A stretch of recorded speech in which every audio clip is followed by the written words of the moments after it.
ẹ ti rora yín pin ni pé àìlè rọ́kọ mi ni kí ló ń ṣe yín ẹ kúrò ń bẹ ọdún ní kẹ́ kú síbẹ̀ ni ẹ̀yin kò fúnra lára yín olè ló ń bá yín jà kí lè kọ́ ló ẹ pẹ̀lẹ́ o ìyẹn náà advice ogun àwọn tó ń fọ̀rọ̀ lọ́yìn máa ní ká máa rí báwí ní ká bú àti TikTok tí kìí jẹ́ kéèyàn ríru àwọn fídíò báyìí kó tó di pé ìṣẹ̀lẹ̀ abàmì ṣẹlẹ̀ ó mà ṣe o ẹ̀yin náà ẹ wò ó. mo ti gbìyànjú agbára mi mo ti endure a lot of pains àwọn èèyàn máa ń sọ pé wọ́n máa ń búlì mi pé ṣé mo rà pin pé bóyá mo lè rọ́kọ man it's not like that mo kàn ń ṣe láti máa ń pín torí àwọn ọmọ mi torí àwọn ọmọ mi torí àwọn ọmọ mi but at this stage there's nothing I can do mo ní ìyá tí mo fẹ́ sábà mi ò dẹ̀ ní bàbá tí mo fẹ́ sábà so tonight the bullying is too much bí èèyàn mẹ́rin ọ̀tọ̀ọ̀tọ̀ ló sọ fún mi pé sẹ́sì ń ṣọkọ ṣòtúrú rẹ̀ pin ni ṣòtúrú bóyá ó lè rọ́kọ mọ́ ni bọ̀dá yìí ń ṣọkọ rárá o girlfriend tó ń dúró lọ fẹjọ́ sùn ó ní ṣé kóun fún 10,000 kó wá fẹ́ fọlọ́pàá gbé ìyẹn ń ro gbogbo ẹjọ́ látòkè tó ṣẹlẹ̀ nínú ilé wa pátá nìyẹn níbi ẹ̀yìn sọ ọ̀sìn náà tó ń ta pàfin fún mi òun náà sọ tiẹ̀ but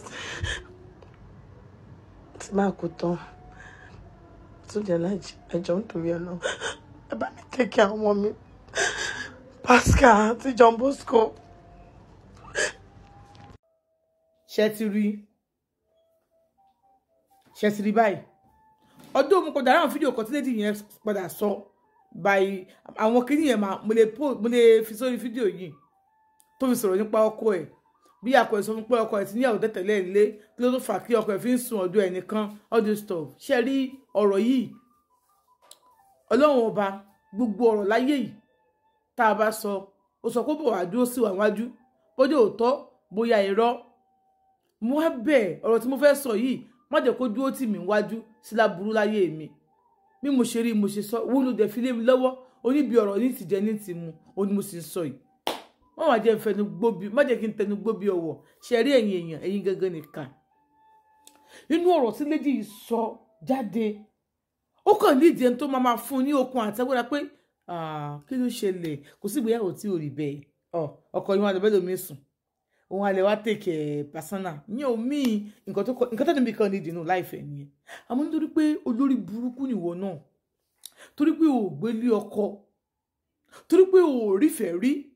torí pé ayé rẹ ti bàjẹ́ advice burúkú lẹ́ẹ̀mọ̀ fún wọn kúrò ń bẹ́ẹ̀ kí ni kan ẹ mọye fídíò ọkọ kò bá wọ̀ kó kúrò ń bẹ́ẹ̀. ẹ pẹ̀lẹ́ mo tún lábẹ́ comment section pé ṣófọ́kọ ọlọ́kọ ni ṣé lọ́rọ̀ ọkọ ọlọ́kọ kò sọ́kọ ọlọ́kọ yẹn I will break it down but kò ṣe nínú fídíò yìí my next video I will talk about tàtẹ̀ lọ́kọ ọlọ́kọ náà my dear ọkọ ọlọ́kọ wà o ọkọ ọlọ́kọ wà ó surprise my next video will talk about that ṣé wá rí woman tó kú yìí tó sọ pé woman yẹn ti kú kó lọ bá àfọ̀rún kẹrùn mo check àwọn fídíò kọ̀ọ̀kan o ẹ̀yin second wife mo máa tó sọ̀rọ̀ lórí ẹ̀ fídíò méjì ló ń bọ̀ tí máa ti sọ̀rọ̀ nípa ọkọ ọlọ́kọ máa ti second wife máa ti bọ̀ ẹlòmíì ò mọ̀ nǹkan tó ń pè ní second wife ó kọ̀ ló ń fẹ́ di second wife ni second wife ò kì í ṣẹ̀ṣẹ̀ o ó pọ́kùnrin fẹ́ fi ṣe second wife kì í ṣe pé orí rẹ̀ burú o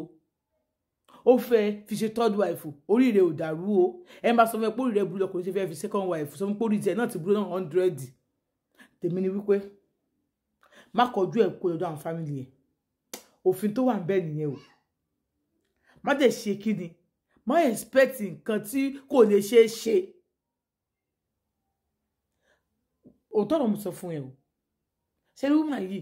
kọ́ńdọ̀ ọba kó bá tọ́jú àwọn ọmọ ẹ̀ mi ìfẹ́ sọ jù bẹ́ẹ̀ lọ lórí tí má ti máa sọ̀rọ̀ lé lórí ẹ máa check àwọn fídíò mi yòókù tí má ti fẹ́ post because mo ti lo fídíò woman yìí mo ti attach ẹ̀ mọ́ ẹni tètè máa sọ wọ́n lè sọ pé àǹtí ṣe ń sọ pé fọ́kọ lọ́kọ ni àǹtí ṣe ń sọ pé òun ti rí bẹ́ẹ̀ kó tó fẹ́ àǹtí ṣe ń sọ bẹ́ẹ̀ so mi ò fẹ́ kí ẹ máa gbé ọ̀rọ̀ mi àtàṣì mọ́rọ̀ yẹn ju wípé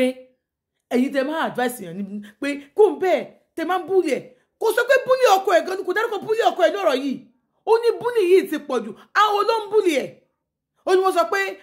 ṣé òun kìlíkà àtàyìn girlfriend ọkọ bẹ́ẹ̀ àtọkọ ti jà abẹ́pọ̀dà rí ìyàwó ẹ̀ wọ́n máa sọ àṣírí ìyàwó ẹ̀ ọkọ yìí sọ báyìí ọkọ yìí sọ báyìí ọkọ mi ò bá sọ 100 fún nígbà tó fẹ́ du ẹ̀ problem ayé ẹ̀ nìyẹn nígbà tó fẹ́ fẹ́ mi náà ó sọ 100 nípa tìyálé mi fún mi èmi ò sì wo ọmọ tí wọ́n kọ́ mi ì fi ẹ lọ báyàlé mi máa búyàlé mi ṣé ẹ dédé sọ̀rọ̀ kan fún yín you want to be a second wife you have to be strong so o gbọ́dọ̀ strong yo